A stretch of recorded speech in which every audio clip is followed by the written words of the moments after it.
আমি আজকে শুভদাকে ডিফেন্ড করছি না, হ্যাঁ আমি শুভদার দালাল।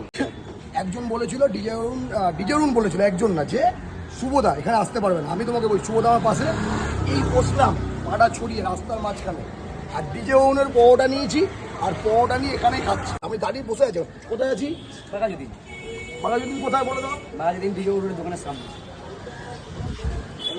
কাস্টমার যা ফিডব্যাক দিল, চাটু ফাটু মাঝে না ভাই, আমি খাবো না, খেয়ে আমার নিজের শরীর না, আমি খাবো না।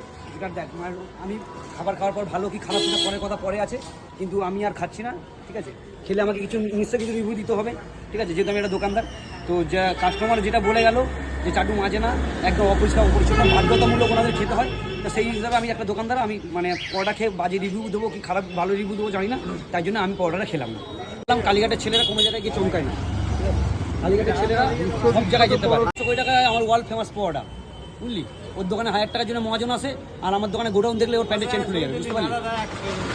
খাবার একটু পরিষ্কার দরকার, তাদের ভক্তি হয়। আলু সিদ্ধ ভাত হলেও ভক্তি লাগে। এক্স্যাক্টলি, এটাই হচ্ছে বড় কথা। তুমি যদি